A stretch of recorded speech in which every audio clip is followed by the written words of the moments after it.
नमस्कार मोहनराव. नमस्कार. जय जय रघुवीर समर्थ. दैनिक देशोन्नतीच्या कार्यालयामध्ये आपलं मनापासून हार्दिक स्वागत. श्रीमद भगवद्गीता जयंतीच्या पूर्वसंध्येला आपण या वैश्विक ग्रंथाला प्रदक्षिणा घालणार आहोत. हे आपलं भाग्यच आहे. गीता हा हिंदूंचा महान ग्रंथ आहे याची आपणास कल्पना आहेच. थांबा थोडा 2 मिनिटं आपण इथे थांबूया की हा हिंदूंचा महान ग्रंथ आहे हे किती खरं आहे, पण हे अर्ध सत्य आहे, पूर्ण सत्य नाही. कसं? जे हिंदूंचे धर्मग्रंथ आहेत त्या ज्यांचं नाव आहे हा अगदी मूलस्थपणा आणि कळसावरचा पण आहे, दोन्ही त्याला म्हणता येईल. हा हिंदूंचा धर्मग्रंथ आहे, पण फक्त हिंदूंसाठीच नाही आहे. अच्छा. हा फक्त हिंदूंसाठीच नाही आहे, कारण स्वतः भगवंतच असं म्हणतात की आता प्रवृत्ती भूतानाम येन सर्वमिदं ततम स्वकर्मणा तमभ्यर्थ सिद्धिं विंदती मानवा. ते संपूर्ण मानवा, सगळ्या जगातल्या मानवांचं कल्याण करणारा आहे. आता काही लोक म्हणतील त्यावेळेस कोणते धर्म होते म्हणून त्यांनी असं नाव घेतलं नाही. बरोबर. समजा आपण जाती होत्या, मग फक्त ब्राह्मण हा म्हटलंय का, फक्त अमुक हे म्हटलंय का, फक्त कुणबी म्हटलंय का, असं नाही आहे. सर्व मानवांसाठी. म्हणून या ठिकाणी गीता जी आहे ती सर्व मानवांसाठी आहे. एक तुम्हाला मोठी गमतीची गोष्ट सांगतो की जर्मन संस्कृत तज्ञ श्री मॅक्स मुल्लर यांची लंडनला विवेकानंदांची भेट झाली. अच्छा. आपले जे स्वामी विवेकानंद आहेत त्यांची भेट झाली. बरोबर. दोघांचा संस्कृतचा अभ्यास, दोघांचे संस्कृतप्रेम, दोघांची मैत्री चांगली प्रगाढ झाली. बरोबर. आणि जेव्हा लंडनमधून भारतामध्ये यायला लागले विवेकानंद, तेव्हा मॅक्स मुल्लर म्हणाला की तुम्ही स्वदेशी गेल्यानंतर अशी मला भेट पाठवा की ज्यामुळे तुमच्या भारतीय तत्वज्ञानाचं सारच मला मिळेल. ओके. सार मला मिळेल. अच्छा. आणि मग जेव्हा भारतामध्ये ते पोहोचले तेव्हा अत्यंत बारकाईने लक्षात ठेवून त्यांनी काय भेट पाठवली, त्यांना भगवद्गीतेचा ग्रंथ पाठवला. आणि त्यांना अतिशय त्याचा आनंद झाला की हे एक सार आहे, म्हणजे हा फक्त हिंदूंसाठी, फक्त अमुक धर्मियांसाठी, अमुक जाती असा नसून संपूर्ण मानवांसाठी असा हा गीता कल्याणकारी ग्रंथ आहे. आणि म्हणून तो सगळ्या जगात अशी एक भाषा नसेल की ज्यामध्ये भगवद्गीतेचं भाषांतर आणि भावांतर झालेलं नाही. अच्छा.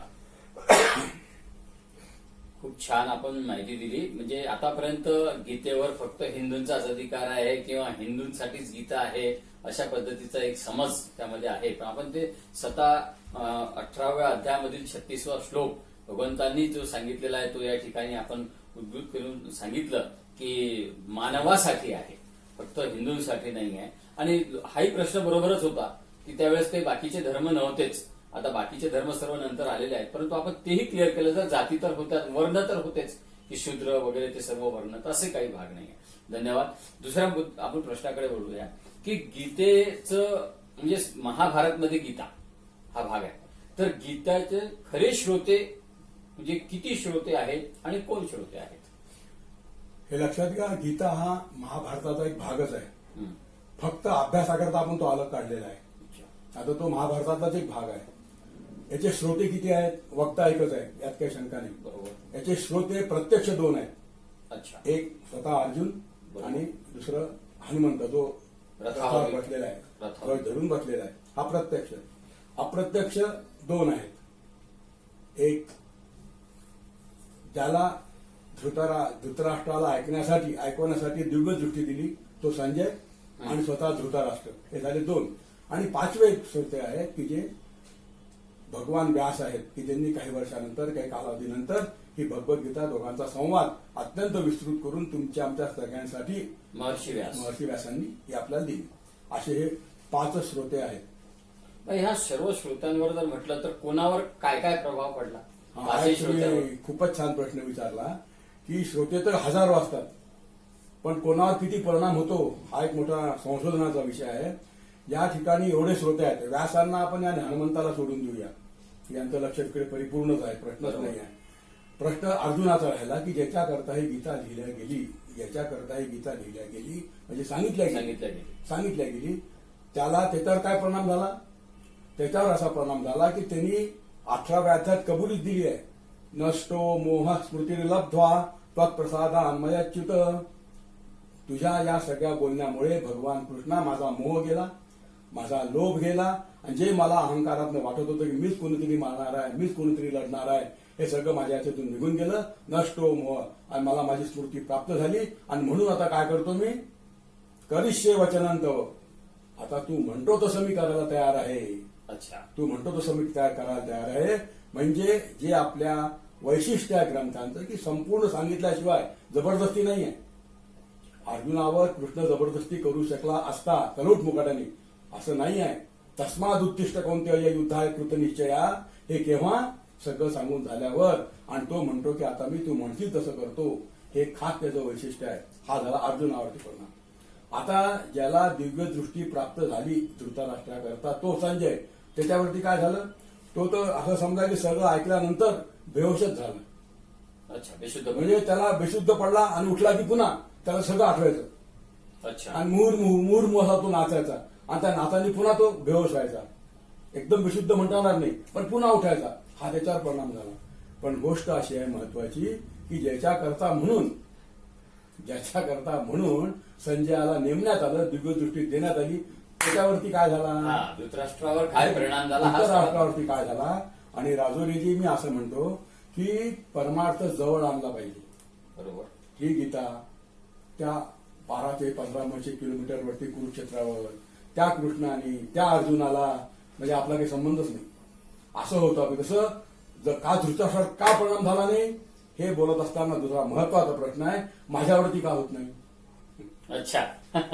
गीता हा व्याख्यानाचा, गीता हा वाचनाचा, गीता हा नुसता अभ्यासाचा विषय असून आहे, तो आचरणाचा असला पाहिजे. का नाही झाली, तुम्ही जो प्रश्न विचारला की का नाही झाली बा गीतेवरती, बरोबर, आपला आचरण का नाही, धृतराष्ट्रावरती का परिणाम झाला नाही, याचं कारणच असं आहे की पहिला श्लोक तर तुम्हाला माहितच आहे, तुम्ही गीतेचे अभ्यासक आहात, की धृतराष्ट्र वाच धर्मक्षेत्रे कुरुक्षेत्रे समवेता युत्साह मामकः पांडवाश्चैव किमकुर्वत संजय. हा पहिला श्लोक आहे बघा. आणि त्यातच उत्तर दिलं. यातच ज्ञानबाची मेघ आहे. कोणती मेघ आहे की तो कौरवांना काय म्हणतो, कौरव म्हणजे माझे आहेत, आणि मामका म्हणजे कोण, कौरव. काय म्हणतो तो, मामका. आणि दुसऱ्यांना म्हणतो पांडव. वास्तविक धृतराष्ट्र कोण आहे, मोठा काका आहे. बरोबर आहे. आता पांडवांचे वडील वारलेले आहेत, पांडवांचे वडील वारलेले आहेत, म्हणजे तोच ज्येष्ठ भ्राता पितुस समान शास्त्र आहे की मोठा भाऊ हा बापासारखा असतो. त्याप्रमाणे तो आता खेड्यातल्या भाषेत सांगू का, मोठा बाप आहे यांचा, कोणाचा, पांडवांचा. त्यामुळे त्यांनी कौरवांना आणि पांडवांना कौरव आणि मामका, कौरवांना मामका आणि पांडवांना उपरे म्हटलं. इथेच तो हरला. आणि म्हणूनच माऊली म्हणतात की बघा, माऊली अत्यंत नम्र बोलणार आहेत, गोड बोलणार आहे, पण ते असं म्हणतात की जैसा महिषा नुठीचे पुरा. महिषा म्हणजे कोण, महिषा म्हणजे म्हशीचे प्राणनाथ. अच्छा. रेडा नाही, रेडा म्हशीचे प्राणनाथ, रेडा हा म्हणजे प्राणनाथ म्हणजे शब्द भाषेत प्राणनाथ. प्राणनाथ म्हणजे म्हशीचा म्हणजे रेडा. हा जसा एखादा चिखलात ऋतून बसला की लवकर उठतच नाही, तसा धृतराष्ट्र अज्ञान पंखात बसला होता. कारण तो कौरवांना आपलं म्हणतो. कोणी आपल्या मुलांना आपलं म्हणणार आहे, पण इथे अर्थ असा आहे, जे कौरवांचे गुण आहेत त्या सगळ्या गुणांना तो आपलं म्हणतो आहे आणि पांडवांच्या गुणांना दूर टाकतो आहे. आणि म्हणून हरिपाठ आपण वाचला असेल, त्यात माऊलीचं उत्तर देतात, ज्ञानदेव म्हणे व्यासांची एक खुणे, द्वारकेचे राणे पांडवां घरी. द्वारकेचे राणे म्हणजे भगवान श्रीकृष्ण कुठे आहेत, श्रीमंतांच्या घरी नाही आहेत, पांडवांच्या घरी आहेत. का बरं आहे, जे पांडवांच्या अंगात गुण आहे ते गुण ज्यांच्याकडे आहेत ते भगवंत आहेत. हे गुण ज्यांच्याकडे आहेत ते भगवंताचं ऐकणं बरोबर त्यांना बरोबर समजतं. आणि म्हणून ते धृतराष्ट्राला समजलं नाही. आणि म्हणून आपण धृतराष्ट्र आहोत की नाही याचा पण शोध घेणं हे आपलं कर्तव्य आहे. की माझ्या हृदयात कौरव आहे की माझ्या हृदयात पांडव आहे, हा शोध आपण घ्यायचा आहे. हा गीतेचा संदेश आहे. वा वा वा, खूप छान, खूप छान. मंडळाची चर्चा आपली फार रंगत आली आहे. परंतु एक गोष्ट आणखी बघा, गीतेत नेमकं काय सांगितलेलं आहे, काय म्हणता येईल तुम्हाला, नेमकं काय, किंवा कर्म आहे, ज्ञान आहे की भक्ती आहे, काय आहे गीतेत नेमकं. गीतेत एक गोष्ट सांगून तुम्हाला मी उत्तर देतो. चालेल. हे एक जंगल होतं आणि जंगलात एक मोठं झाड होतं. त्या ठिकाणी 3-4 विद्वान जमा झाले. विद्वान जमा झाले की वाद झाला पाहिजे. अच्छा. जर वाद नाही झाला तर ती विद्वानच नाही. बरोबर. असं केलं मग ते विद्वान नाही. एक जण म्हणे सीताफळाचं झाड आहे, दुसरा म्हणाला नाही ते आंब्याचं झाड आहे, तिसरा म्हणाला ते नारळाचं झाड आहे, चौथा म्हणाला पेरूचं झाड आहे. सगळ्यांचा वाद जोरात चालला. तितक्यात एक म्हातारे ग्रस्त आले, त्यांना बोलावून घेतलं विद्वानांनी. त्यांना म्हणे का तुम्ही विद्वान आहे का, म्हणे नाही. त्यात म्हणे अजून एक वाद व्हायचा विनाकारण, तुम्ही विद्वान नाही ना, म्हणे नाही. मग हे झाड कशाचं आहे असा आमचा वाद चालू आहे. हा म्हणतो त्याचं, तो म्हणतो त्याचं, तो म्हणतो पेरूचं, हा म्हणतो आंब्याचं. तो म्हणाला अरे तुम्ही साधी गोष्ट तुम्हाला समजत नाही. ते विद्वान म्हणेल आम्ही विद्वान आहे, आम्हाला साधं नसते समजत. म्हणजे कोणत्याही झाडावर चढा आणि ते फळ घेऊन या, त्याचं ते झाड. बरोबर. अरे हो म्हणे आपल्याला कसं कळलं नाही. आणि म्हणून एक जण चढला पेरू म्हणणारा आणि तो गेला आणि पेरू घेऊन आला खाली. म्हणे हा पेरू. दुसरा म्हणाला खिशात घेऊन गेला तर तो दाखवतो का आम्हाला हे सीताफळाचं झाड आहे. तो चढला, त्यांनी काढलं सीताफळ, म्हणे पहा सीताफळ. मग नारळवाला गेला त्यांनी नारळ, आंब्यावाला गेला त्यांनी आंबा. बा तिथंच आता काय करा. तेव्हा तो म्हणाला अरे अरे तुम्ही बिनकामाचे विद्वान आहे रे. अरे हे कल्पवृक्ष आहे. हे काय आहे, हे कल्पवृक्ष आहे. आणि या ठिकाणी तुम्ही म्हणाल ते फळ आहे. तसं भगवद्गीता ही धर्मशास्त्रातली, अध्यात्मशास्त्रातली, परमार्थशास्त्रातली कल्पवृक्ष आहे. जे तुम्हाला पाहिजे आहे ते या ठिकाणी इथे आहे. जे तुम्हाला कर्म पाहिजे आहे का तुम्हाला, गीता रहस्य लिहा. अच्छा. त्या काय अत्यंत आवश्यक होतं कर्माबद्दल की माणूस कर्माशिवाय एक क्षण जिवंत राहू शकत नाही असं गीता सांगते. इतकं कर्माचं आपल्याला महत्व सांगते. तर ते तुमचं आहे. तुम्हाला भक्ती मार्गाने जायचंय का, निश्चितच त्यासाठीच 12वा अध्याय आहे रे बाबा वाचा. अच्छा. बरोबर आहे की. म्हणजे भक्ती पाहिजे का, ते तिथे मिळणार आहे. अच्छा. ज्ञान हवाय का, अरे नाही ज्ञान आहे सदृशम पवित्रमय विद्यते. ज्ञानासारखं पवित्र या जगात काहीही नाही. कोणत्याही मार्गाने जा. अशी गीता हे कल्पवृक्ष आहे. त्यामुळे विनोबा भावे जसं म्हणतात पश्यती ती पशु, जे दिसतं त्यालाच पशु खरं म्हणतो. इथे गवत आहे एवढंच त्याला दिसतं, इथे म्हणून पुढे असं तो म्हणत नाही. परंतु लोक्यते ती लोक, जे अवलोकन करतात, जे मनन करतात, चिंतन करतात, त्यांना मानव असं म्हणतात. आणि त्यामुळे तुम्हाला जे हवंय ते या ठिकाणी आहे. हा कल्पवृक्ष आहे. हे आपलं भाग्य आहे की ज्या देशात हा ग्रंथ निर्माण झाला त्या देशात आपण जन्माला आलो. हे आपलं महत् भाग्य आहे. वा वा वा वा, खूप छान. मला आता एक सांगा, जसं गीता हे वैश्विक ग्रंथ आहे, तुम्ही आता मानवात असा उल्लेख केलेला त्यामध्ये, म्हणजे तुम्ही म्हणजे भगवंतांनी उल्लेख केलेला आहे, तर वैश्विक ग्रंथ आपण त्याला म्हणतो गीतेला. तर गीता हे वैश्विक ग्रंथ म्हणावं लागेल, त्याला ग्रंथ म्हणता येईल की त्याला शास्त्र म्हणता येईल? अच्छा अच्छा अच्छा, क्या बात आहे. ग्रंथ आणि शास्त्र हा प्रश्न तुमच्या मनात येणं, हा तुमच्या अभ्यास कसा वाढतोय आणि तुम्ही गीतेकडे कसे लागत आहात याचंच लक्षण आहे. हे लक्षात घ्या. गीता हे शास्त्र पण आहे.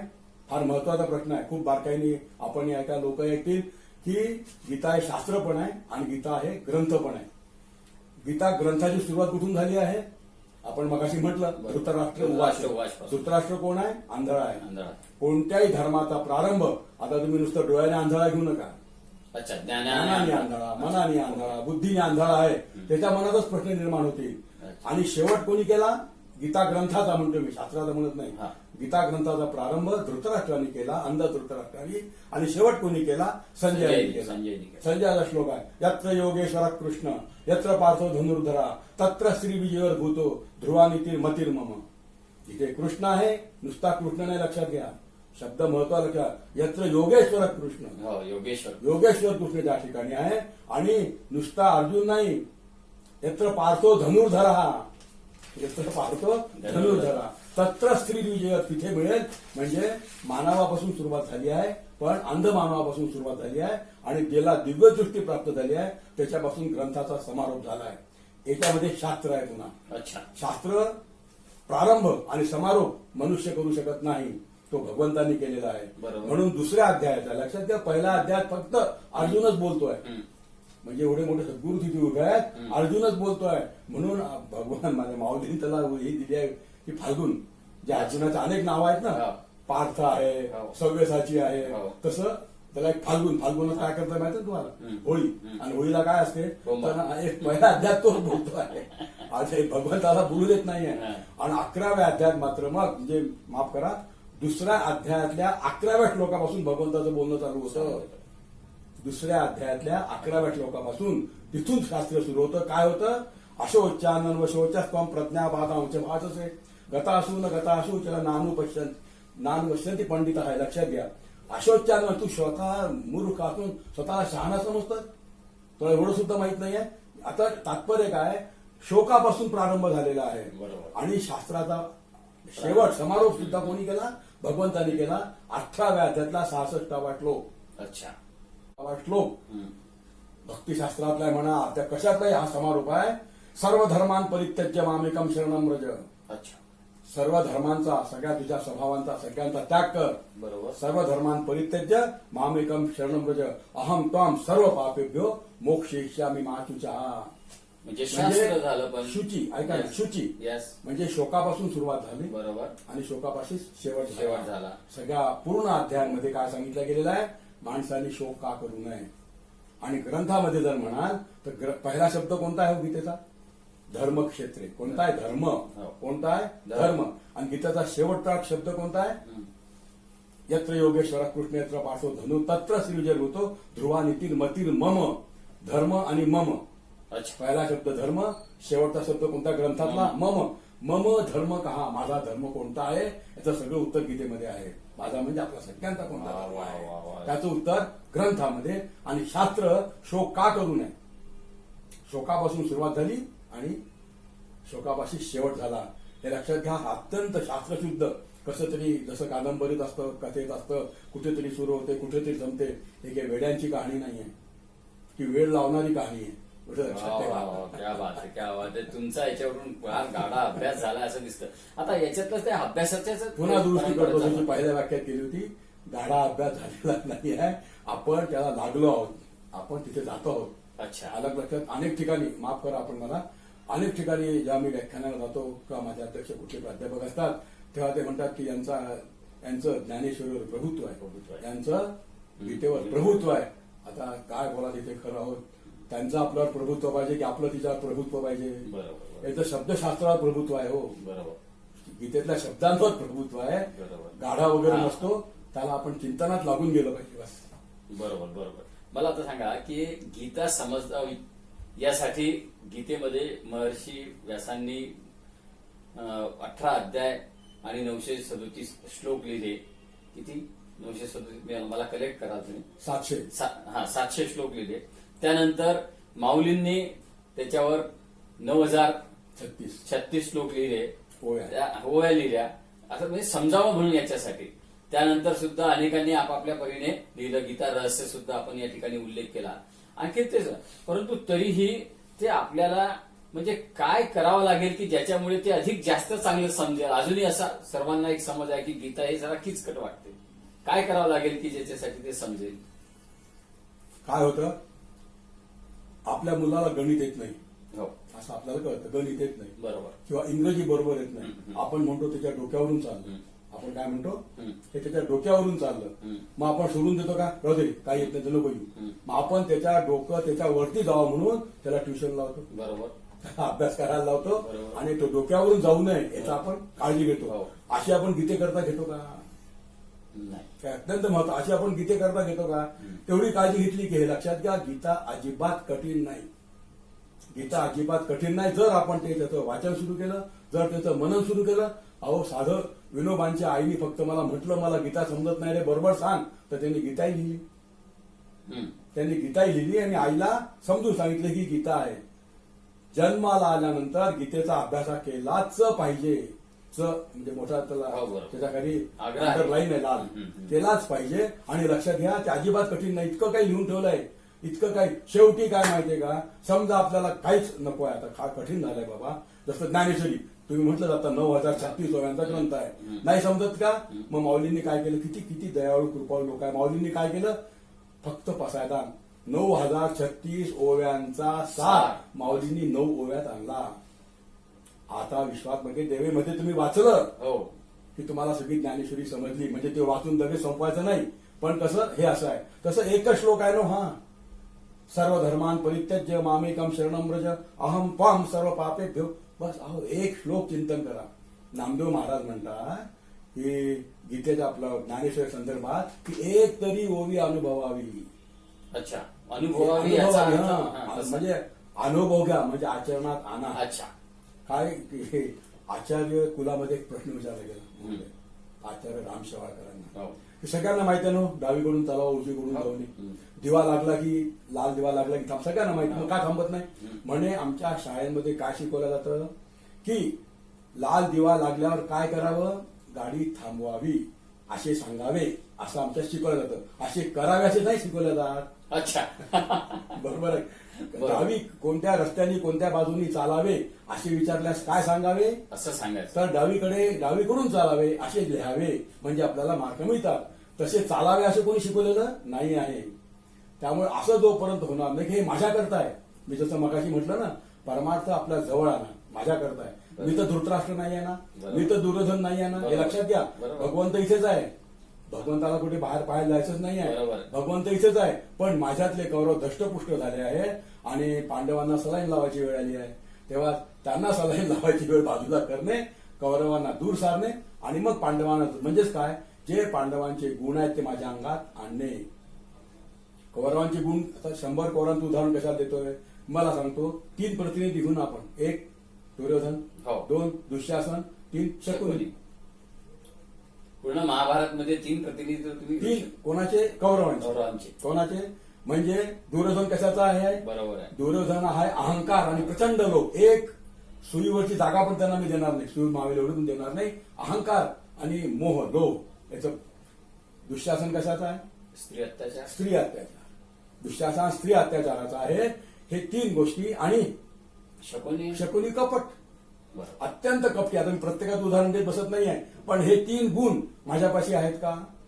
असतील तर मला दूर केले पाहिजे, असतील तर मला दूर केले पाहिजे. तुम्हाला पन्नालालजी व्यास माहित आहेत का?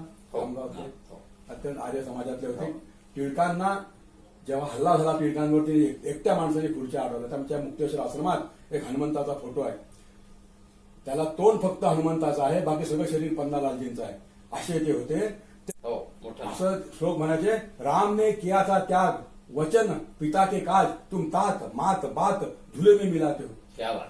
राम ने सती सीता हेतु किया था घोर युद्ध, राम ने सती सीता हेतु किया था घोर युद्ध, तुम लाल ललनाम को लुटोरन से लुटाते हो. तुम लाल, राम ने लगाया था गले से नीच निषाद को, तुम दीन दलितों को पगों से ठुकराते हो. बरोबर. एक अभिन काज गुणधाम सा प्रकाश, पर किस वीरता पर धर्म भक्त राम के कहलाते हो. कोणतं तुमच्यावर वीर भक्त म्हणता? तसं सगळे आमच्यावर कौरवांचे गुण आहे. आणि तरी आम्ही जर भक्त म्हणत असू तर यासारखं भगवंताला आणि स्वतःला फसवणं नाही. भगवंत फसवत नाही, लक्षात घ्या, स्वतःलाच फसवणं नाही. आणि इकडे कोण नाही? धर्मराज आहेत. 3च आपण घेऊ. अर्जुन आहे आणि भीम आहे. भीम अत्यंत महान पराक्रमी आहे, महान पराक्रमी आहे. जेव्हा सुरू होतं वस्त्रहरण त्यावेळेस महाभारत सांगतं की जिथे होता धर्म आपला भीम, तिथे जमीन खाली गेली होती. इतका तो अंका दाबून क्रोधात होता. परंतु त्याचं सगळं बल धर्माला शरण होतं. धर्म म्हणजे धर्मराजाकडे तो पाहत होता. बरोबर. आपली सगळी शक्ती, मग ती कोणती शक्ती असो, ती शक्ती धनाची असो, ती शक्ती बलाची असो, ती शक्ती बुद्धीची असो, ती सगळी धर्माच्या अधीन पाहिजे. बरोबर. भीम पराक्रमी असूनही त्याची आज्ञा होते का धर्माची, तर मी काय करायचं ते करीन. अर्जुन, याच्याबद्दल तर इतकं काय लिहिलंय ज्ञानेश्वरीत की तुम्हाला काय सांगू. की सगळ्यात महत्वाचा त्याचा गुण सांगितलं तर आपण पाहायला पाहिजे की त्यांनी कधी कोणाची निंदा नाही केली. अर्जुनाने तो निंदक नाही, अत्यंत एकनिष्ठ आहे तो भगवंतापाशी एकनिष्ठ आहे. आणि मी तिसरा कोणता म्हटला होता? धर्मराज होता. तो तर धर्माचा अवतारच आहे. हे गुण जर आमच्या अंगात आले, जर हे सलाईन आम्ही बरोबर घेतलं तर आम्हाला गीता अशी पाहता समजून जाईल. गीता समजून जाईल तर ठीक आहे, हरकत नाही, समजून घेऊ. पण मला एक सांगा, गीतेचा खरं आजच्या काळात आताच्या परिस्थितीमध्ये उपयोग आहे का हो? काय उपयोग होईल गीतेचा आज? हे तर नक्कीच आहे की तो अर्जुन पुन्हा होणे नाही. हे पण नक्की आहे की ते भगवंत पुन्हा त्याला सांगायला येणे नाही. बरोबर. म्हणजे आणि असा प्रश्न कोणावर येणे नाही. कोणता प्रश्न? की लढाई करू की नको, असा प्रश्न कोणावर येणे नाही. पण असे प्रसंग अनेक आपल्या लक्षात घ्या. हा धर्म आणि अधर्माचा लढा नव्हता. उत्तर सोपं झालं त्या गोष्टीचं. हा धर्म आणि अधर्माचा लढा नाही आहे. महाभारताचा लढा धर्म आणि अधर्माचा नाही आहे. तो चांगला धर्म आणि अजून चांगला धर्म याचा लढा आहे. अच्छा. उदाहरणार्थ माझे वडील आजारी आहेत आणि मला दुसऱ्या गावातून मतदान करायचं आहे, करू की नको करू. एक राष्ट्रीय कर्तव्य आणि घरातलं कर्तव्य. बोला काय करायचं? या ठिकाणी गीता कामात पडेल. या ठिकाणी असे प्रत्येक प्रसंगात, प्रत्येक जीवनात मला असे प्रसंग येतील की त्या प्रसंगामध्ये मोहाचे क्षण येतील. त्या क्षणी मला गीता कामात पडेल. त्या क्षणी हा खूप मी आता नेमकं काय करू? माझी पत्नी पण बरोबर सांगते आहे, माझी आई पण बरोबर सांगते आहे, मी कोणाची बाजू घेऊ.